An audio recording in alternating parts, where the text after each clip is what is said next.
Ang kwentong ito ay hango sa totoong buhay. Karanasan ito ni Emok. Taong 1977, Pasakaw, Camarines Sur. Itong mga panahong ito, kasalukuyang naninirahan sila Emok sa Pasakaw. Dahil sa nakasentro ang kanilang tirahan noon sa bayan, kaya na may napagpasyahan nilang gumawa ng isang mumunting negosyo upang maiahon kahit papaano ang kanilang buhay.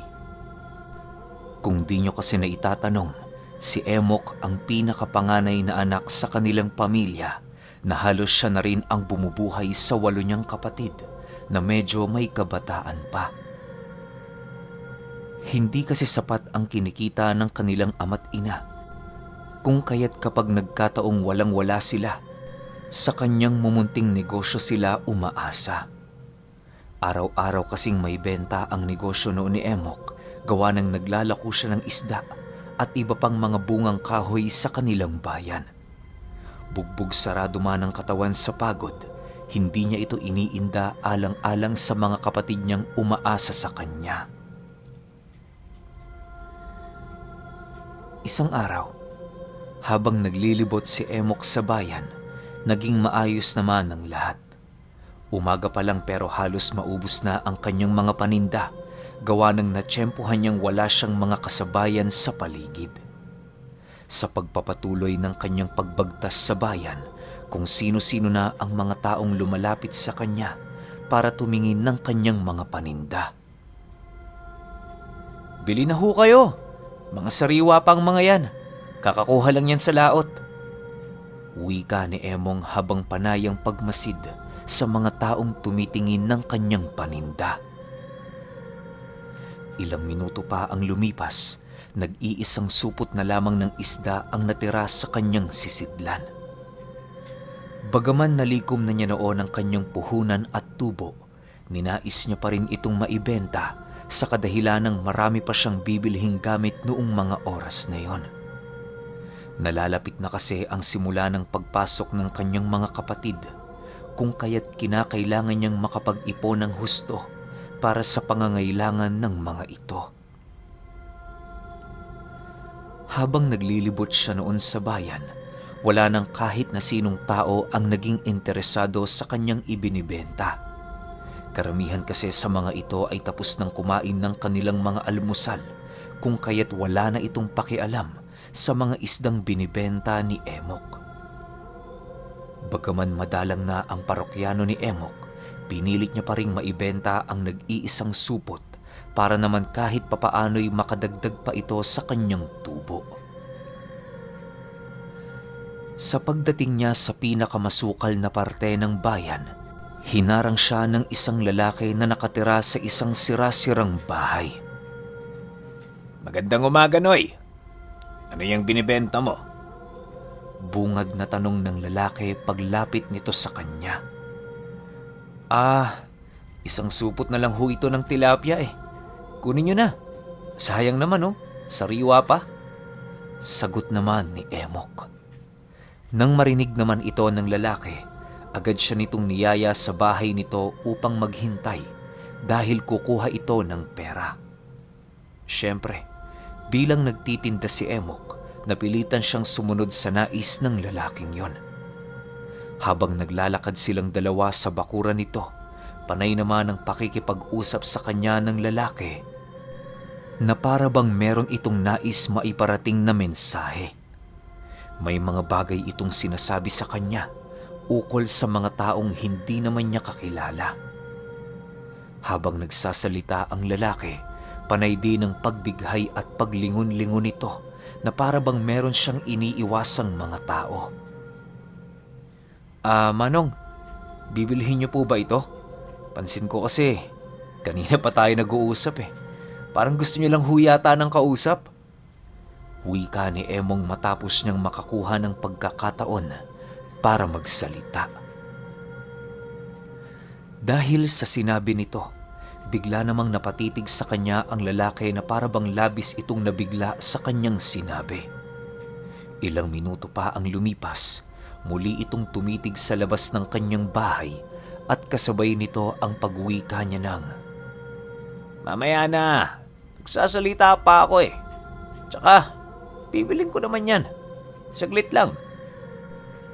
Nang marinig ni Emok ang sinabi nito, ninais na lamang niyang manahimik at maghintay ng tamang pagkakataon para maibenta ang nag-iisang supot ng isda.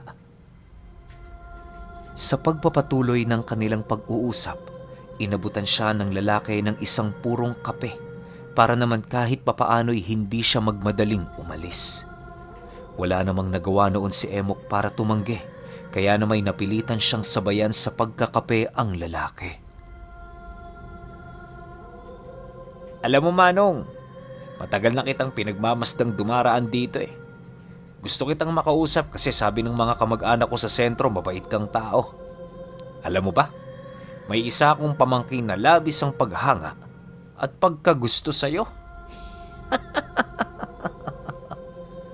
Wika ng lalaki kay Emok. Matapos nitong makapagsalita, agad naman itong iniabot kay Emok ang supot ng isda at dali-daling pumasok sa loob ng kanyang bahay. Nang maiwang mag-isa na lamang si Emok sa labas, ninais niyang pagmasdan ng buong paligid. Habang nasa kasagsagan siya ng pagmamasid, bigla namang nabaling ang kanyang atensyon sa isang naagnas na daga, di kalayuan sa kanilang kinauupuan. Pagtitig niya rito, laking gulat na lamang niya nang masipat niya ang daga na napupuno na ng uod, subalit ang nakakapagtaka, wala siyang naamoy na kahit na anong sangsang sa buong paligid. Ilang ulit niya pa noong sininghot ang hangin pero wala talaga siyang naamoy na baho. Dahil sa pangyayaring yon, napilitan si Emok na amuyin ang sisidla ng kanyang isda. Halos kinakabahan na kasi siya noon sa kadahilan ng alam niya sa kanyang sarili na ang pagkawala ng pang-amoy ay isang indikasyon na malapit nang magkaroon ng malubhang sakit ang isang tao. Habang inaamoy-amoy ni Emok ang sisidla ng isda, bigla naman siyang napanatag nang makasinghot siya roon ng isang malansang bahagi. Sa isip-isip niya, maaaring malayo lang ang patay na daga sa kanya kung kaya't hindi niya naamoy ang baho ng naaagnas nitong katawan. Ilang minuto pa ang lumipas, bigla namang nabaling ang kanyang paningin sa lalaking bumili ng kanyang isda nang abutan siya nito ng salapi na sobra sa presyo na kanyang hinihingi. Itago mo ang sukle, Manong. Pasensya ka na kung natagalan ka rito. Kapag may oras ka, bumalik ka rito. Malay mo, maipakilala kita sa pamangkin ko." Wika ng lalaki pag-abot nito ng salapi. Nang marinig ito ni Emok, ngumiti lang naman siya habang lubos na nagpapasalamat sa ibinigay ng lalaki. Maya-maya pa, ninais na niyang magpaalam dito nang sa gayoy magawa niya ng makabalik sa kanilang tahanan. Nais man niya noong manatili ng ilan pang oras, hindi na yun maaari sa kadahilan ng may mga kapatid siyang naghihintay at umaasa sa kanya. Makalipas ang ilang araw, patuloy pa ring nakikipagkita si Emok sa lalaki nang hindi nalalaman ng kanyang mga magulang. Animoy sa bawat pagbenta niya noon ng isda sa bayan, hindi niya nakakalimutang sadyain ang tahanan nito sa pagbabaka sakaling muli niyang masisipat ang napakaganda nitong pamangkin. Hindi niya maipaliwanag pero ang pakiramdam niya, mamamatay siya kapag hindi niya ito nakita. Isang araw, nang akmang papaalis na si Emok sa kanilang tahanan, bigla naman siyang hinarang ng kanyang ama. Nakatitig lang ito sa kanya na para bang wala itong balak magsalita. Bakit ho, tay? May problema ho ba?" Gulat na tanong ni Emok sa kanyang ama. "May mga ginagawa ka bang hindi namin nalalaman? Magtapat ka nga, Emok. Ano ba ang nangyayari? Batid kong hindi lang pagbebenta ng isda ang pakay mo sa bayan." Pagtatapat naman ng kanyang ama. Matapos nitong makapagsalita, Doon inilahad sa kanya ng kanyang ama ang mga kaduda-duda nitong nakikitang galaw sa kanya. Ayon dito, na kapag oras ng pahinga, umuungol siya sa kalagitnaan ng gabi na parabang isang mabangis na hayop. Nasisipat din siya noon ng kanyang amang naglalakad papalabas ng kanilang bahay kahit tulog na tulog. Napapansin din ito noon ang labis niyang pag-iwas sa tubig na parabang kahit ang pag-inom ay nahihirapan siyang gawin. Nang marinig naman ni Emok ang sinabi nito, halos hindi siya makapaniwala na merong papalang kakaiba sa mga ikinikilos niya. Sa pagpapatuloy ng kanilang pag-uusap, ipinagtapat ng kanyang ama sa kanya na maaaring nayanggaw siya ng isang aswang. Bagaman hindi pa ito lubusang napapatunayan ng ama ni Emok, sigurado siyang nayanggaw ang kanyang anak. Saan ka ba kasi nagpupunta, Emok? Huwag ka nang magtago. Sabihin mo na. Galit na wika ng kanyang ama pagkuha nito ng sisidla ng mga isda. Nagpumilit din itong sumama sa kanya kung kaya't wala nang nagawa ang binata kundi ito'y isama. Habang nasa kasagsagan sila ng paglalakad, doon na ipinagtapat ni Emok ang mga kaganapan kapag naglalako siya ng isda. Hindi na siya nagdalawang isip noong ilahad sa kanyang ama ang tungkol sa dalaga at lalaking paulit-ulit siyang pinapanatili sa tahanan nito kapag naglalako siya ng isda. Nang marinig ng kanyang ama ang kanyang naging istorya, halos manginig-nginig ito sa galit na parabang kilala na niya ang mga taong nambiktima sa anak niya.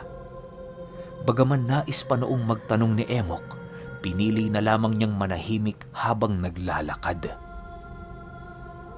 Sa pagdating nila sa tahanan ng lalaki, agad naman sila nitong sinalubong habang nakangisi. Bakit ka nakatawa? May nakakatawa ba sa aming mga pagmumuka? Demonyo ka. Alam mo nga anak ko to, pinatos mo pa. Galit na wika ng ama ni Emok paglapit nito sa lalaki.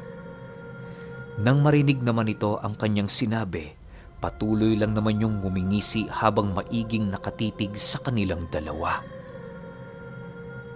Dahil sa naging asal nito, kung kaya't hindi na nakapagtimpi ang ama ni Emok na hindi sakta ng lalaki.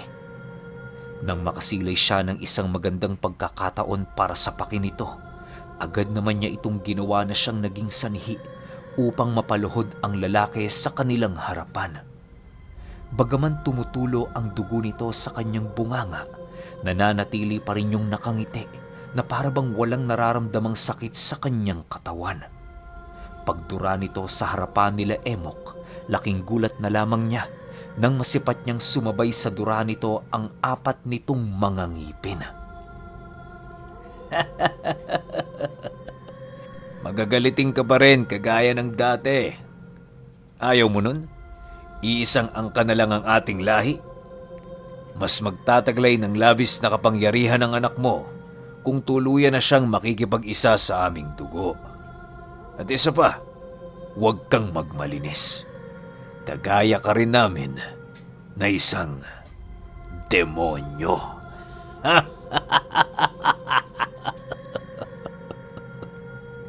Sagot naman ng lalaki. Matapos itong marinig ng ama ni Emok, buong lakas niyang hinawakan sa leeg ang lalaki at kasabay nito ang pagsigaw niya sa pagmumuka nito ukol sa ginawa nitong pagsira sa kinabukasan ng kanyang anak. Hindi mo dapat ako pinangunahan. Yang si Emok, nais kong mabuhay ang bilang isang ordinaryo. Kung nais mo palang makipag-isang dugo sa amin, sana sinabihan mo ko. Sagot naman ng ama ni Emok habang labis na nanggigigil sa galit. Ilang minuto pa ang lumipas, bigla namang naantala ang kanilang pag-uusap nang lumabas ang utol ng lalaki. Dali-dali itong lumapit sa kanila at marahan sila nitong inawat. Sinabihan din sila nitong iwasan ang hindi pagkakaunawaan, gawa ng pareho sila ng karunungang pinapanigan. Maya-maya pa, marahan namang kumalma ang ama ni Emok upang makipag-usap sa lalaki. Sinabihan niya itong tantanan na ang kanyang anak nang sa gayoy hindi na sila magkaroon ng matinding rason para umabot pa sa patayan. Matapos mabitawan ng ama ni Emok ang katagang yon, tanging pagngisi lang naman ang nagawa ng nilalang habang nagsasabi ng, Pasensya ka na, pero wala na akong magagawa para pagalingin siya. Isa lang ang paraan para mailigtas mo si Emok. Yon ay ipasa mo ang yanggaw sa ibang miyembro ng inyong pamilya. Nang marinig ito ng ama ni Emok, agad din naman silang tumalikod ng hindi nagsasalita. Kahit ano pang pakikipag-usap ni Emok sa kanyang ama, tila ba naging bingi na ito at hindi nakakaintindi ng mga katagang kanyang sinasabi. Makalipas ang araw na yon, pansamantalang hindi na muna pinalako si Emok ng kanyang mga magulang. Hindi naman siya noon nababahala, gawa ng meron na din siyang kakarampot na ipon kahit papaano. Nauunawaan niya din kung bakit yun ginawa sa kanya, kung kaya't ninais na lamang niyang sumunod sa nais nito.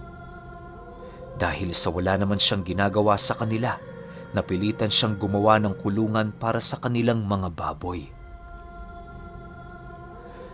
Habang nasa kasagsagan siya ng pagpapanday, bigla na lamang niyang nasugatan ang kanyang sarili. Sa puntong yon, agad naman siyang napatitig sa dugo, gawa ng nahumaling siya sa napakabangong amoy nito. Nang akmang lalawayan na niya ang dugong tumutulo sa lupa, agad naman siyang naantala ng hawakan ng kanyang ama ang kanyang ulo. Pumasok ka na muna sa loob, Emok. Doon ka manatili sa aking silid. Huwag kang lalabas hanggat hindi ko sinasabi. Wika ng kanyang ama habang nanlulumong nakatitig sa kanya.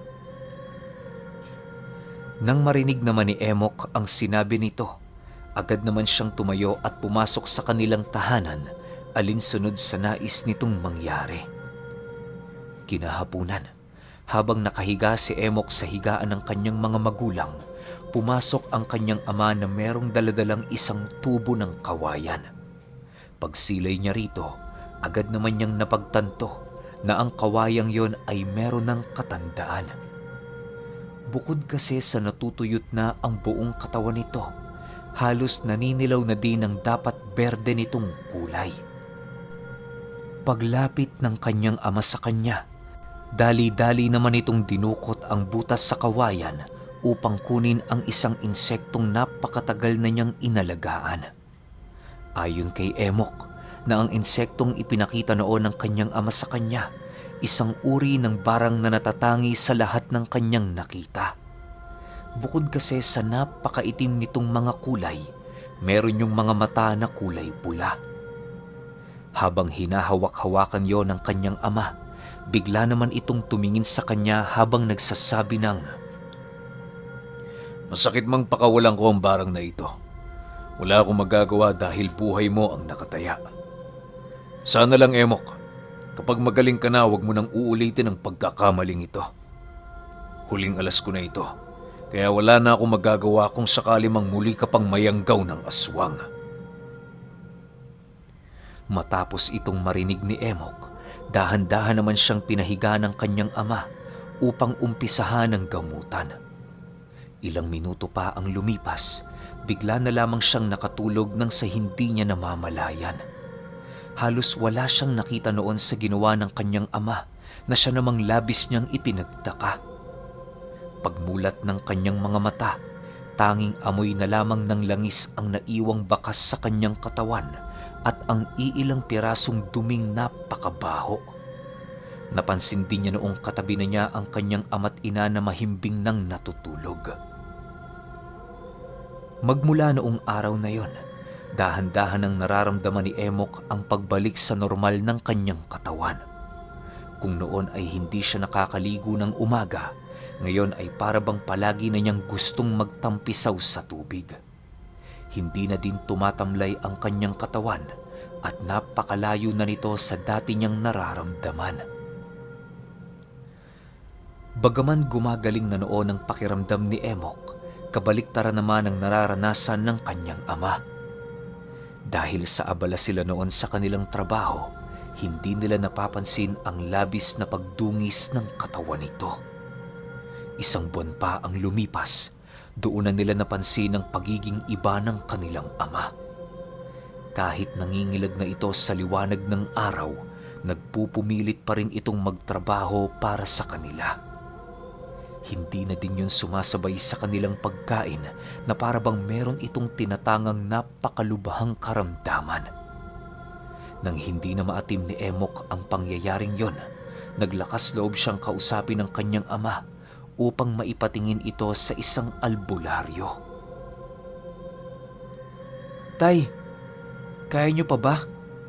Huwag na ho kaya kayong magtrabaho. Hayaan yung ipagamot na muna namin kayo. Wika ni Emok paglapit niya sa kanyang ama. Gamot? Walang lunas ang sakit kong ito, anak. Hayaan mo na ako. Masaya naman ako kahit papaano. Nailigtas naman kita. Doon pa lang kampanteng-kampante na ako. Sagot naman ito sa kanya na mukhang pinipilit niya lang magmukhang malakas. Nang marinig ni Emok ang sinabi nito, bigla na lamang siyang naging pipi ng sa hindi malamang dahilan. Marami pa sana siya noong itatanong sa kanyang ama, pero parang may nararamdaman siyang merong pumipigil sa kanya. Bagaman ayaw magpagamot noon ng kanilang padre de pamilya, napilitan pa rin si Emok na kumbinsihin ang kanyang ina sa pagbabakasakaling magagawa nitong mapasunod ang kanilang ama. Subalit kagaya ng kanyang inaasahan, wala din itong nagawa kundi ang hayaan na lamang ang ama nilang nagtitiis sa karamdaman nitong kailanman ay wala ng lunas. Ilang araw pa ang lumipas, tuluyan na ngang nilamo ng kadiliman ang pag-iisip ng kanilang ama. Sa hindi malamang dahilan, para bang hindi na sila nito nakikilala bilang pamilya. Limot na din ito ang kanyang pangalan, maging ang kanyang asawa. Kahit gano'n na ang pangyayari sa kanilang ama, labis pa rin siya ditong humahanga, gawa ng patuloy pa rin itong nagtatrabaho at nagbibigay sa kanila ng pera. Isang hapon habang nagpapahinga si Emok sa kanilang tahanan, binisita siya ng lalaking nangyanggaw sa kanya. Tinanong siya nito kung nasaan ang mga gamit ng kanyang ama na siya namang labis niyang ipinagtaka. Ha? Bakit ho? Anong gagawin niyo sa gamit ng ama ko? Bungad na tanong ni Emok pagkarinig niya sa sinabi nito. Lilipat na siya sa amin. Masyado nang mapanganib para sa inyo na siya ay manatili pa. Sa puntong ito, paniguradong hindi na niya kayo nakikilala. Hayaan niyo na siya. Ito ang gusto niyang maging tadhana. Sagot naman ng lalaki. Matapos nitong makapagsalita, dali-dali naman yung pumasok sa kanilang tahanan para kunin ang gamit ng kanyang ama. Paglabas nito, laking gulat na lamang ni Emok nang masipat niyang panayang paghikbi ng kanyang ina habang patuloy na pinagmamasdan ang paglayo ng lalaki sa kanila. Dahil sa napakalabo ng mga pangyayaring yun para sa kanya, napilitan siyang maghanap ng mga kasagutan para siya ay maliwanagan. Kinagabihan, naglakas loob siyang tunguhin ang tahanan ng lalaki sa pagbabakasakaling magagawa niyang masilayan doon ang kanyang ama. Habang nasa kasagsagan siya ng paglalakad, panay naman ang pagkabog ng kanyang puso na para bang isang peligrosong lugar ang kanyang pupuntahan. Hindi naman niya ito gaanong pinapansin, gawa ng matindi ang kanyang paghahangad na masilayan ang kanyang ama. Sa pagdating niya sa tahanan nito, bigla namang nanlaki ang kanyang mga mata nang masipat niyang kumakain ng lupa ang kanyang ama habang nakaluhod sa harapan ng lalaki. Dahil sa kanyang nakita, bigla naman siyang nakaramdam ng galit at nag-akmang susugurin ang lalaking gumagawa ng hindi maganda sa kanilang padre de pamilya. Ngunit bago pa man siya makita ng mga ito, bigla na lamang siyang napatago sa isang puno nang masipat niyang naging isang dambuhalang paniki ang lalaking yon. Ang kanyang ama naman noon, biglang naging isang pusa na siya namang dali-daling kumaripas ng takbo papalayo sa lugar. Matapos niyang masilayan ang mga pangyayari, napilitan siyang bumalik sa kanilang tahanan. Magmula noon ay hindi na niya ninais pang bumalik ng gabi sa lugar na yon, gawa ng tumatak sa kanyang isipan ang takot sa mga aswang. Ilang buwan pa ang lumipas, wala na siyang naging balita sa kanilang ama. Sabi-sabi sa lugar nila na lumipat na ito sa orihinal na baryo ng lalaking nangyanggaw sa kanya. Bagaman mabigat para sa kanila ang kaganapang yon, pinilit na lamang nilang mabuhay ng normal at payapa. Isang araw nang magkasakit itong si Emok, bumisita sila ng kanyang ina sa isang albularyo. Habang hinihilot siya nito, may ibinunyag sa kanya ang albularyo tungkol sa insektong napapaloob sa kanyang katawan. Ayon dito, na ang insektong naninirahan sa loob ng sistema ni Emok ang pumapatay ng yanggaw na nananatili pa sa kanyang katawan. Wala naman noong dapat ipagkabahala sa kadahilan ng hindi maglalaon, mapapatay ng insektong yon ang yanggaw. Dagdag pa ng matanda, maaaring kinuha ng kanyang ama ang kalahati nito sa kanyang katawan upang hindi na mahirapan ang kanyang insektong ipinasok kay Emok na patayin ito. Magmula noong nalaman ni Emok ang pangyayaring yon, labis-labis na lamang ang kanyang pagsisisi dahil sa mga kaganapang nagdulot ng pagkahiwa-hiwalay ng kanilang pamilya. Pero alam niya sa kanyang sarili na hindi sana nangyari ang lahat ng yon kung hindi na niya pinagbentahan yung lalaki nang inilako niyang isang supot ng tilapia.